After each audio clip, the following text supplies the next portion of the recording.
While working in the year 2000 as a clinical researcher in glaucoma in the office of a childhood ophthalmologist in New Haven, Connecticut, and a pre-medical student at Yale University, Jennifer Staple was shocked to see that so many cases of blindness were there, and they could have been prevented, and they were with people in low income and homeless patients. And so she formulated a plan that had two main objectives: educating people about eye disease and assisting the less fortunate in getting affordable or free medical eye care. So let's watch the monitors to see how Jennifer's efforts have touched the lives of so many.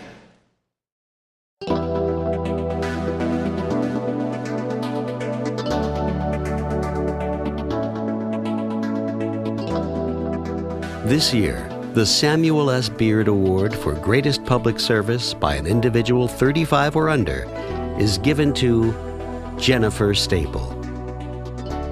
Several years ago, Jennifer was a pre-med student at Yale University, working as a clinical researcher of glaucoma. During her work with low-income and homeless patients, she was shocked to discover the large number of glaucoma cases that had progressed into blindness which could have been prevented. From that moment, she set two goals for herself: to educate people about eye disease and help the less fortunate obtain affordable or free medical eye care. She recruited a volunteer force of fellow Yale students and began collecting materials to help their cause. She called the effort Unite for Sight. Within a few years, other colleges across the U.S. began lending a hand, helping needy Americans improve their eye care. Today, Unite for Sight is an international movement in 25 countries with some 4,000 volunteers providing free or affordable medical eye care services to nearly 500,000 patients in North America and in developing countries around the world. From a one-woman team to a worldwide initiative, the Jefferson Awards is pleased to honor a true philanthropist for public health for all, Jennifer Staple.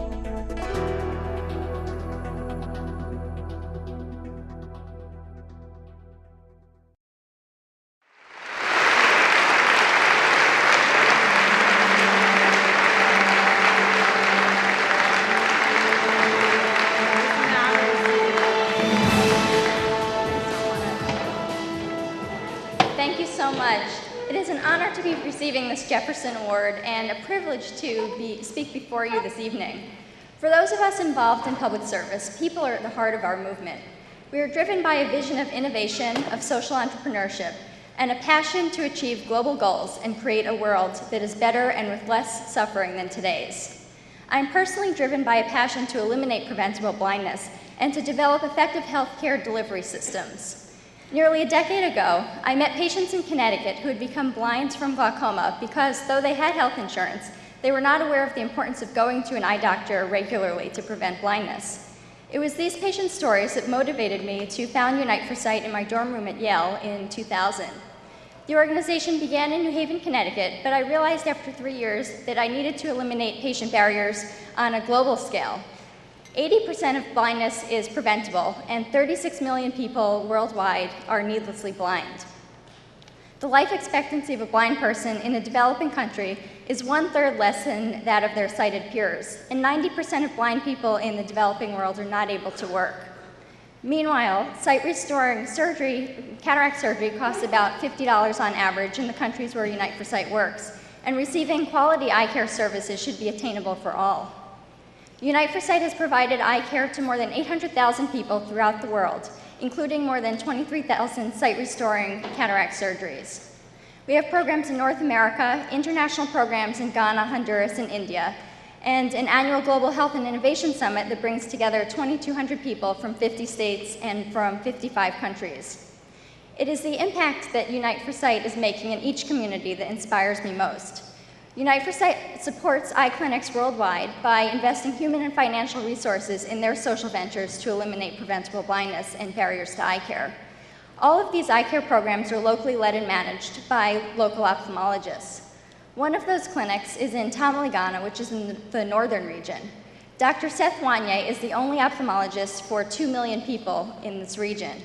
Before Unite for Sight started working with him, he was not able to provide a single cataract surgery because he didn't have the proper equipment, and the patients were not able to afford the $35 cataract surgery. We equipped Dr. Wanye with surgical equipment and provide grants to sponsor surgeries for patients living in extreme poverty. Today, Dr. Wanye provides more than 2,000 cataract surgeries each year. It is an honor to have an opportunity to support wonderful local physicians like Dr. Wanye to provide care to so many in their local community. Another ophthalmologist we work with in Ghana ran a small private eye clinic to provide surgery for 600 paying patients each year. Today, with Unite for Sight support, he provides more than 2,000 surgeries and 90% to patients who are living in extreme poverty. We're bringing outreach eye care services by local eye doctors into remote rural villages and locations that had never previously received eye care. I'm confident from my work with Unite for Sight that ideas, social entrepreneurship, and social investments can lead to systemic change. Andrew Carnegie created the public library system. He could have created a single library, but he envisioned something much larger and with a greater impact. A new system to provide universal access to information and knowledge and ideas now spread around the world in minutes. We as a global community can harness our collective talent and idealism in order to achieve our global goals. Thank you so much for this tremendous honor.